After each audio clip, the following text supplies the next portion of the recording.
ನಾಳೆ ಅಪ್ಪಿತಪ್ಪಿ ಕೂಡ ಈ ಅವಕಾಶವನ್ನ ಮಿಸ್ ಮಾಡ್ಕೋಬೇಡಿ.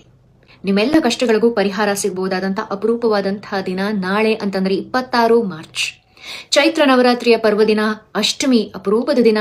ಅಷ್ಟಮಿ ಮೇಲೆ ನವಮಿ, ರಾಮನವಮಿ ಶುರುವಾಗ್ತದೆ. ಎಲ್ಲ ಸೇರಿ ಅದ್ಭುತವಾದಂತಹ ಮುಹೂರ್ತ ಬಂದಿದೆ. ಅದು ಕೂಡ ದಶಮಹಾವಿದ್ಯೆಯ 2ನೆಯ ಮಹಾವಿದ್ಯೆ ಆದಂತಹ ತಾರಾ ಜಯಂತಿ ನಾಳೆ. ಸಮುದ್ರ ಮಂಥನದ ವೇಳೆಗೆ ಮೊದಲು ಬಂದಂತಹ ಹಾಲಾಹಲವನ್ನ ಶಿವ ಕುಡಿತಾನೆ. ಕುಡಿದಂತಹ ಹಾಲಾಹಲ ಶಿವನ ದೇಹವನ್ನ ಸೇರ್ತಾ ಇರುತ್ತೆ.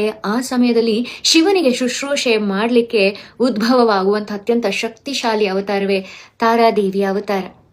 ಶಿವನನ್ನ ಮಗುವಾಗಿ ಮಡಿಲಲ್ಲಿ ಮಲಗಿಸ್ಕೊಂಡು ತನ್ನ ಎಡಸ್ಥನದಿಂದ ಶಿವನಿಗೆ ಅಮೃತವನ್ನ ಉಣಿಸಿ ಮತ್ತೆ ಜೀವ ಚೈತನ್ಯವನ್ನ ಕೊಟ್ಟಂತಹ ತಾರಾಶಕ್ತಿ. ಈ ತಾರಾದೇವಿಯ ಪೂಜೆಯನ್ನ ಮಾಡೋದ್ರಿಂದ ನಮ್ಮ ಜೀವನಕ್ಕಿರುವಂತಹ ಗುರುಗ್ರಹ ದೋಷಗಳಾಗಿರ್ಬೋದು, ಸಾಲ ಬಾಧೆ ಆಗಿರ್ಬೋದು, ಹಣ ನಿಲ್ತಾ ಇಲ್ಲ, ಭಯ ಆತಂಕ ತುಂಬಾ ಇದೆ, ವಾಕ್ ಶುದ್ಧಿ ಇಲ್ಲ,